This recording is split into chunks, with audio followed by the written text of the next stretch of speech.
Next topic है coherent sources. देखिए, interference के लिए सबसे पहली कंडीशन, सबसे ज़रूरी बात यह है कि सोर्सेज कोहेरेंट होने चाहिए। इंटरफेरेंस फिनोमिना के लिए जहाँ से दो लाइट वेव आती हैं और सुपर इम्पोज होती हैं, सुपर इम्पोज होकर अगर वो सेम फेज में है तो दो लाइट ऐड होकर ज़्यादा इंटेंसिटी की लाइट बनती है।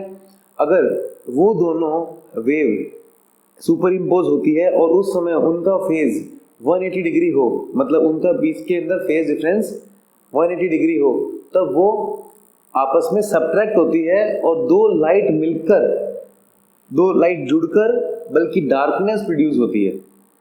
तो in case of opposite phase when two light added up, darkness is produced. In case of same phase, when two light added up, then brightness और ज़्यादा brightness होती है। ठीक है, तो ये तो था इंटरफेरेंस। अब इंटरफेरेंस के लिए जो दो वेव आ रही है जिनको सुपरपोजिशन होना है, ओवरलैप होना है, वो जिस सोर्स से आनी चाहिए वो कोहेरेंट सोर्स होना चाहिए। तो कोहेरेंट सोर्स क्या होता है? अगर किसी सोर्स से, ठीक है, अगर दो sources of light coherent source कराएंगे, अगर उनसे निकलने वाली वेव सेम फ्रीक्वेंसी की हो और उनका एम्पलीट्यूड भी सेम हो, तो एम्पलीट्यूड अगर सेम नहीं हो तो क्या होता है? अगर सेम नहीं हो तो कंस्ट्रक्टिव के समय, मतलब जुड़ने के समय, 0 डिग्री फेज के समय क्या होगा? उनका इंटेंसिटी ज़्यादा दिखेगी। लेकिन जब वो अपोजिट फेज में होंगे तब अगर उनका एम्पलीट्यूड सेम नहीं हुआ, अगर सेम हुआ तो इंटेंसिटी 0, इसका मतलब वहाँ पे डार्कनेस दिखेगी।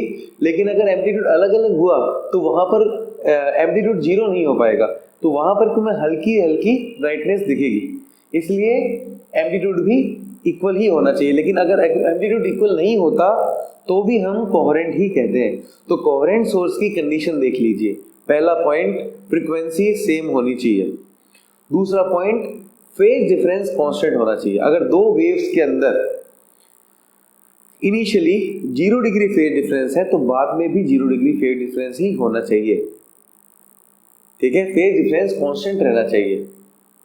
ठीक है, तो यहां पर two sources are said to be coherent if they emit continuous light wave of same frequency or wavelength nearly of same amplitude and should be either in phase with each other, या तो इन phase होने चाहिए या उनके बीच में phase difference constant होना चाहिए।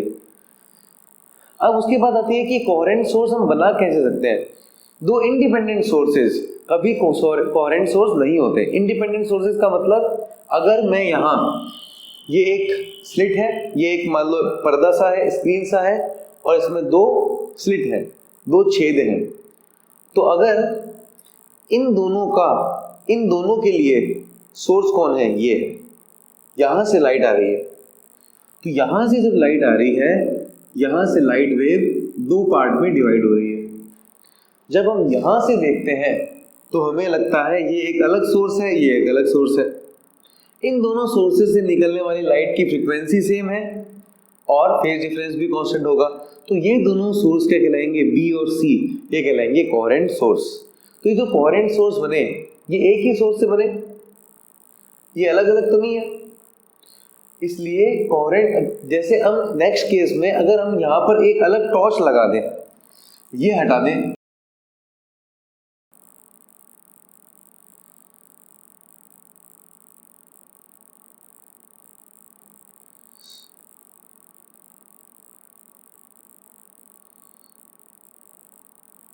ये एक अलग सोर्स है, ये अलग सोर्स है। अब जो ये वेव्स आ रही हैं, हो सकता है ये सेम फ्रीक्वेंसी की भी हो, इन दोनों की फ्रीक्वेंसी सेम भी हो सकती है, लेकिन फेज डिफरेंस इस बार कांस्टेंट नहीं रहेगा, फेज डिफरेंस वेरी करेगा, क्योंकि ये दोनों अलग अलग सोर्स थे। ये दोनों कोहेरेंट सोर्स नहीं है। तो ये दोनों कौन से सोर्स हैं? Incoherent source. तो इनकोहेरेंट सोर्सेज इंटरफेरेंस के लिए यूज नहीं होते। इंटरफेरेंस करना है तो कोहेरेंट सोर्स लेना पड़ेगा। ये इनकोहेरेंट सोर्स क्यों हुए? क्योंकि इनसे निकलने वाली जो वेव्स थी उनके अंदर फेज डिफरेंस कांस्टेंट नहीं था। Incoherent sources. अब आप इनकोहेरेंट सोर्सेज में क्या लिखेंगे? Two sources are said to be incoherent if they emit continuous light wave of either same frequency or different frequency. Same frequency भी हो सकती है और डिफरेंट फ्रीक्वेंसी भी हो सकती है. सेम फ्रीक्वेंसी और wavelength and their phase difference are vary. If they emit continuous light wave of either same frequency or different frequency, but they have variable phase difference या they have not constant phase difference, तो ये हुआ तो किसकी हो जाएगी? Incoherent sources के लिए.